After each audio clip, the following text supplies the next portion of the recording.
The anime begins with the protagonist narrating an event from 5 years ago when they stopped leaving their house due to bullying. Feeling hopeless, they lived aimlessly until a blinding light transports them to what seems to be heaven. There, a blonde woman, who appears as a goddess, congratulates the protagonist for being chosen to be reincarnated. Confused, the protagonist believes they died but learns they will be reincarnated in a world where magic is everything. The goddess grants them great powers, and the protagonist asks for a calm and enjoyable life, where they can watch anime and play video games without worries. Suddenly, they are transferred to a baby crib inside a castle, surprising the protagonist who planned to live freely. Upon waking up, the protagonist sees their parents, King and Queen Gizolette, who are amazed by their arrival. The protagonist realizes they are the 8th child and won't have many responsibilities. However, during a magical exam, their mana level is disappointingly low, causing the king to suggest hiding their existence. Upset by the idea, the protagonist is taken away to a distant forest and abandoned.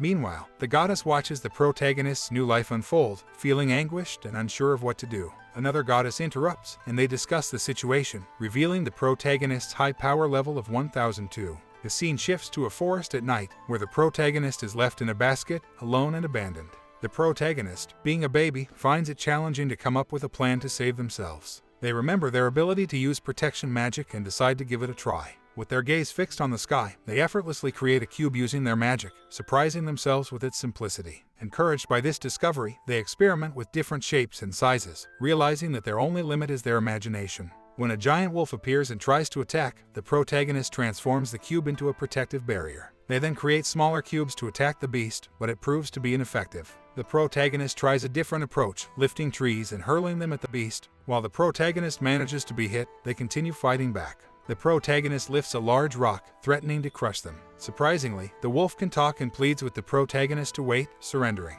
However, the protagonist continues attacking until the beast shouts that they give up. The protagonist realizes the wolf is the one speaking. Reinhart suddenly appears and apologizes, seeking to recover his mana. Confused about the protagonist's identity, Reinhart attempts to speak but fails. The protagonist creates a barrier that enables Reinhart to communicate and introduces themselves as Haruto, a newborn abandoned due to low mana. The wolf is surprised by Haruto's immense mana and wonders if they are the reincarnation of the Dark Lord. Fearful of revealing the truth, Haruto lies and claims to be the Dark Lord. The naive wolf believes them, accepting defeat.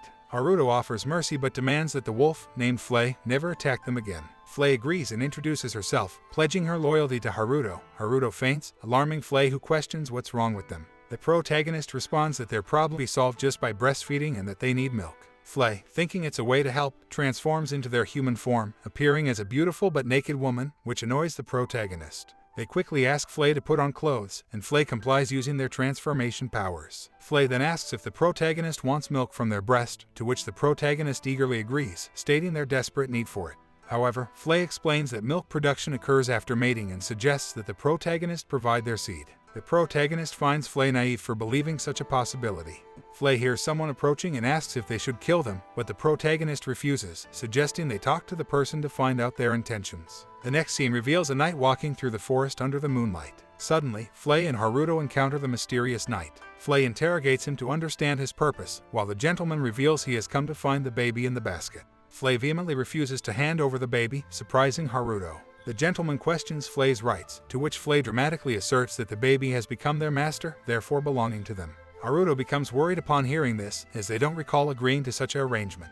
The man explains that the baby is a relative of his, and despite abandoning them, he has now come to rescue them. Flay questions why they would try to rescue something they just abandoned, stating their lack of understanding of humans. The gentleman responds that it's a matter of compassion and believes the baby must be hungry. He offers breast milk from his bag and asks if Flay can give it to the baby. Haruto becomes overjoyed at the mention of breast milk and urges Flay to accept it immediately. However, instead of being happy, Flay becomes angry with the gentleman, assuming he brought it because Flay can no longer produce milk. Haruto is disappointed by Flay's reaction, but Flay refuses to listen and insists on taking the baby in quickly due to their hunger. The mysterious man states that he doesn't care about the milk Flay can produce, but it's clear that Flay is not capable of raising a human child. Flay is upset by the gentleman's words and questions his interest in the child. The gentleman explains that the child was abandoned due to lack of potential, but he believes everyone should have the opportunity to experience the benefits of life. Meanwhile, Haruto rides in his basket, hungry and unnoticed by Flay. Flay begins to cry, eliciting a strange look from the gentleman, who finds it surprising that he made a deal with a child who now cries and calls him a demon.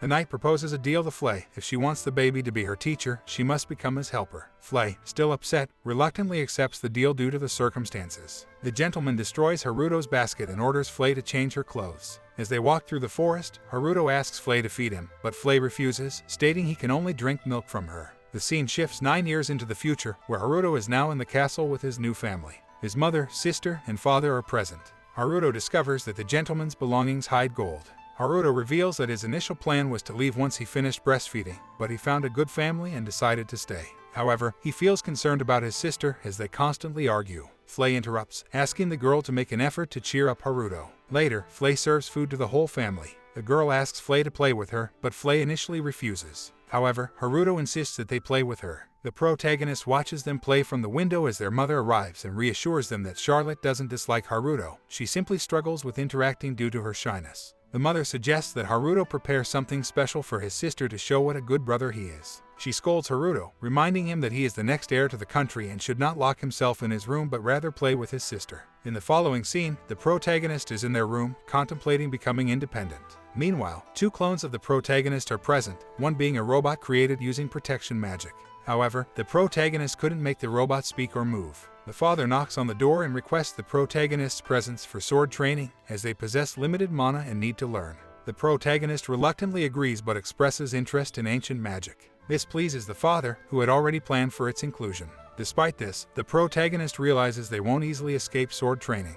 The training begins, and the protagonist analyzes the situation. Their father, known as the Destroyer, is a skilled warrior. The protagonist creates a protective barrier to defend against the father's attacks. However, the father forgets to protect his sword, resulting in a surprising impact. The protagonist successfully dodges the father's subsequent attack, causing the father to mention that only someone of level 30 or higher could have dodged it. The protagonist finds it strange since they had tried to measure their power, which remained unchanged. They explain that the highest known power in humans is 77, leading them to believe they cannot exceed 1000. They deduce that their lack of items allows them to use magic efficiently. Despite this, the father insists on continuing the training to become a swordsman. At night, Gold, the father, informs his wife about the training and reveals that he suspects Haruto is a returned demon. They decide to keep the secret and consider that the situation could be connected to a member of the royal family who had relations with demons. They also speculate that the unknown powers within the royal emblem might be a contributing factor. The episode ends with Haruto's sister overhearing the conversation, causing concern for their mother. Gold attempts to reassure her, promising to ensure their son has a normal and happy life. This concludes Chapter 1. Thanks for watching. Please like and subscribe for more anime videos.